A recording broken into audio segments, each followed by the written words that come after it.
Hi, my name is John Green. This is Crash Course World History. Oh my gosh! Today we're going to talk about war.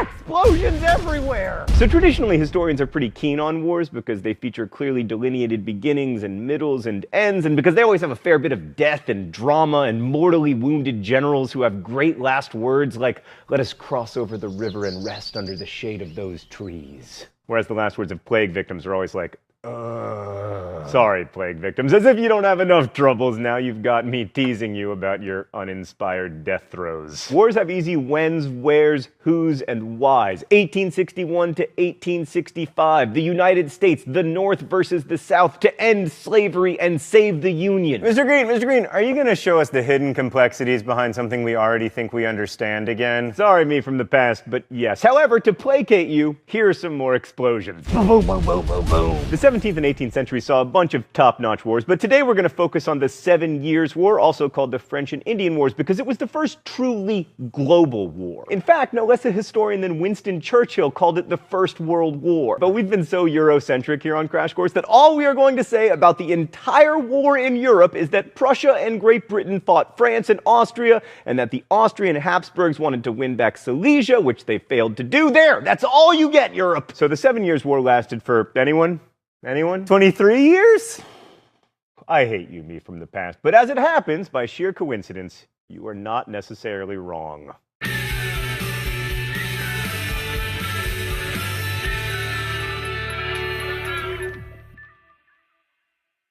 So the when. The 7 Years' War began in 1756 and ended in 1763. Unless you believe, as many historians do, that the 7 Years' War lasted 23 years because it was really a continuation of the War for Austrian Succession. Then you have the fact that much of the information in today's episode is taken from a book called The Global 7 Years' War, 1754 to 1763, a 9-year period. As for the who, it was mainly fought between the British and the French, seen here reenacting the knife fight from either Beat It or West Side Story, depending on your age. But some of the British were actually Americans, and both the British and the French were supported by American Indians. And there was fighting in India between Indian Indians, the British, and the French. And as previously noted, the French were fighting the Prussians and the British were fighting the Austrians. The where, Europe, the continental US, the Caribbean Sea, off the coast of Africa, India, basically the world. And the why? Ostensibly land. British colonists wanted to expand into land west of the original 13 colonies. And that land was technically held by the French, who left it alone except for a bunch of trading posts, and they were like, "Je ne veux pas l'anglais!" Thank you, 4 years of high school French. Anyway, the war wasn't really about land. It was really about our old friend, trade. The British wanted to expand into the American interior to allow for more colonists, because the British benefited both from the export of raw materials from the Americas and the import of British consumer goods to the Americas. So more colonists meant more trade, which meant more wealth, which meant ever fancier hats. And the French realized that this British Atlantic maritime trade was making Britain so rich that Britain might come for France's actually valuable colonies, which were not in the continental US, but those slave-based sugar plantations in the Caribbean. So the fighting began around here, and while the British did send over actual British troops, much of the early fighting was done by colonial militias. Probably the most famous commander of British troops was a Virginia colonel named George Washington. In fact, he may have actually started the shooting at the Battle of Fort Necessity in May of 1754. Washington was captured in that battle, but then he was immediately released because 18th century war was super weird. Anyway, the real North American action was in New York and Canada. At the Battle at the Plains of Abraham in 1759, for instance, the British defeated the French and captured the city of Quebec. Both the British commander General Wolfe and the French commander General Montcalm were killed in that battle, with the death of the former being immortalized in this famous painting by Benjamin West. As indicated by the picture, almost all the battles in North America featured significant participation by Native Americans. Different native tribes sided with both the British and the French, but as a broad generalization, Native Americans were more likely to support the French. Up to this point, shrewd Indian tribes had been able to play the British and the French off each other and maintain a degree of autonomy for themselves. And as long as the French were present, the British were prevented from encroaching too much on lands Native Americans were using for hunting and agriculture. Now, we haven't talked much about American Indians, mostly because they were geographically isolated and didn't have a written language, but let's at least give them a thought bubble. Before the arrival of the Europeans, most Native Americans lived in tribal groups, and they subsisted on a combination of small-scale agriculture and hunting and gathering, depending on where they were situated. There were too many tribes to generalize about specific social structures, but it's probably safe to say that in terms of gender, they were much more egalitarian than the Europeans who they met up with, which may explain why European women who were taken captive by Indians sometimes preferred to stay with the tribe rather than be rescued, although that's somewhat controversial. One thing we can say about the Indians, their notions of what it meant to hold property were very different from those of the Europeans. Individual Indians did not own land in the European sense. They used it, and not always particularly intensively. Europeans, when they came to North America, had a hard time even recognizing that the Indians were raising crops because their forms of farming were so different from European agriculture. So the French, and especially the English, just assumed that the Indians weren't improving the land, which meant that they didn't own the land, so that meant that it was okay for Europeans to take it. As you might imagine, that was problematic for the Indians. In general, Indian tribes initially got along better with the French than with the Dutch or English because, one, the French did not settle in large numbers as they were mostly traders and fur trappers, and two, French missionaries who made the journey to the Americas were Catholic, often Jesuits, who were so intent on converting the Indians that they took the time to learn Indian languages and try to make Catholicism more amenable to Indian religion. The end result of the war, a greatly reduced French presence on the American mainland, meant that Indians could no longer easily play the British and French off each other, which opened the floodgates of British settlers. In the end, the American Indians were perhaps the biggest losers of the 7 Years' War. Thanks, Thought Bubble. So 2,000 miles south in the Caribbean, there was also quite a lot of fighting between the British and the French over sugar colonies. Most of these were naval battles, and by 1761, Spain got involved because, they had some sugar colonies of their own. While these battles get a lot of ink, it's interesting to note that by far the greatest threat to combatants was disease. By October of 1761, the British had lost about 1,000 men to war and 5,000 to disease. Meanwhile, in West Africa, the British and the French were fighting there too, because, why not? The British attacked the French at a trading post called St. Louis. Oh, Stan, don't make me say it right. Fine. Saint Louis, and at a town called Gorée, both in Senegal. Why? Well, trade, of course. Senegal was the main source of gum arabic, which is notable for many reasons, but most importantly, it is a key ingredient in the Diet Coke and Mentos phenomenon, so of course the British wanted lots of it. And the French were also fighting the British in India. In the 18th century, India was nominally ruled by the Mughal Empire. I bet I'm saying that wrong, aren't I? Mughal.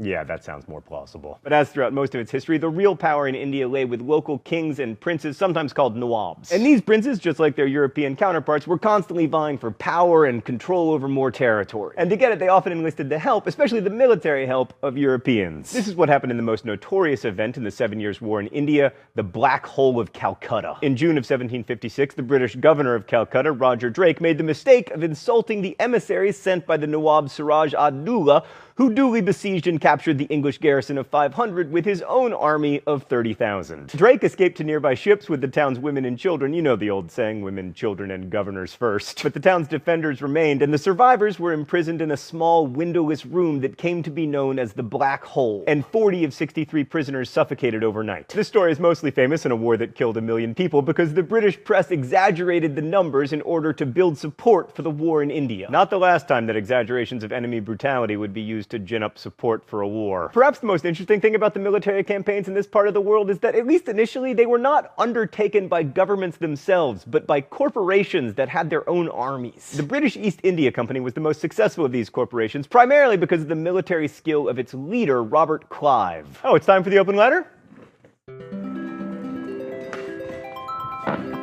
An open letter to Robert Clive. But first, let's see what's in the secret compartment today.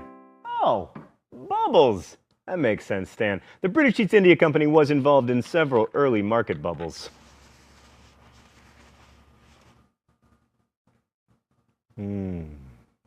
Bubbles. Dear Robert Clive, you were a complicated man and not entirely likable, but you did win a very important battle at Plassey in 1757. And the way you won it says a lot about the relationship between Europe and its colonies. So the key to your success was a conspiracy to overthrow the existing Nawab orchestrated by a Bengali banking family called the Seths. No, Stan, the Seths. Yes. Come on. And in thanks for your support of their conspiracy, the new Nawab quickly signed a treaty with your company, the East India Company. And thereafter, the British had effective control over trade in Bengal, and the French were excluded from it. This was an incredibly valuable region because it produced silk and inexpensive cotton cloth for export, and it gave the British a decisive advantage over the French and eventually allowed them to control all of India. And you accomplished this, Robert Clive, primarily by fomenting revolution. Why does this work for you and it never works for the CIA? Best wishes, John Green. So by now you've probably figured out that since the French kept losing battles, they eventually lost the war. The main peace treaty signed in Paris in 1763 limited French presence in the Caribbean, in India, and in North America. Although not completely, otherwise they couldn't have sold Louisiana to Thomas Jefferson in 1803. So France was obviously dramatically weakened, but overall, so was Britain. One thing rarely mentioned is the actual human cost of war. As many as 1 million combatants died in the 7 Years' War, but even that doesn't tell the whole story. In the 18th century, armies usually fed themselves by foraging, which really meant just pillaging the countryside. In Europe, a single Prussian province lost 1/5 of its population to pillaging, and in North America, settlers in frontier regions lived in constant fear of raids. And one of the perhaps lesser-known outcomes of the war was the systematic deportation of French Acadians from Maine to Louisiana, where they became Cajuns, meaning that the stars of the television shows Lobster Wars and Swamp Wars are basically the same people. What's that? There's no television show called Swamp Wars? Stan, cancel everything and get me on the phone with the Discovery Channel. One last thing about wars, they are expensive. In 1756, the British national debt was £75 million. In 1763, it was £133 million. Someone had to pay for this, and the British felt it was only fair that the American colonists should foot the bill. And those taxes, which helped fuel the American Revolution, were a direct result of the 7 Years' War. So in one way, winning the 7 Years' War cost Britain its first empire. But when we remember that it was a global war, and especially when we think about what happened in India, then the 7 Years' War also begins to look like the beginning of Britain's second and much greater empire. Winning is losing, is winning is losing. Such is life, and such is history. Thanks for watching. See you next week. Crash Course is produced and directed by Stan Muller. Our script supervisor is Danica Johnson. The show is written by my high school history teacher, Raoul Meyer, and myself. And the graphics team is Thought Bubble. Last week's phrase of the week was your grandpa. If you want to take a guess at this week's phrase of the week or suggest future ones, you can do so in comments, where you can also ask questions about today's video that will be answered by our team of historians. Thanks for watching Crash Course, and as we say in my hometown, don't forget to be awesome.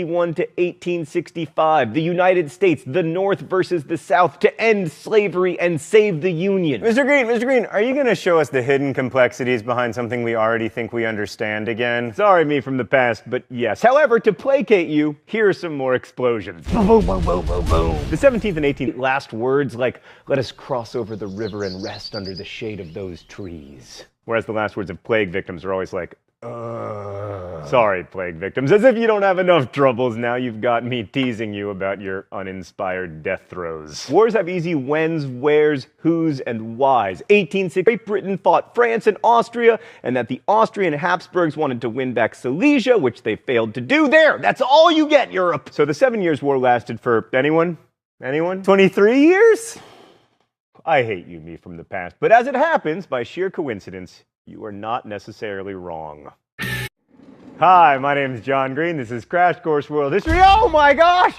Today we're going to talk about war. Ah! Explosions everywhere! So traditionally, historians are pretty keen on wars because they feature clearly delineated beginnings and middles and ends, and because they always have a fair bit of death and drama and mortally wounded generals who have great centuries saw a bunch of top-notch wars. But today we're going to focus on the 7 Years' War, also called the French and Indian Wars, because it was the first truly global war. In fact, no less a historian than Winston Churchill called it the First World War. But we've been so Eurocentric here on Crash Course that all we are going to say about the entire war in Europe is that Prussia and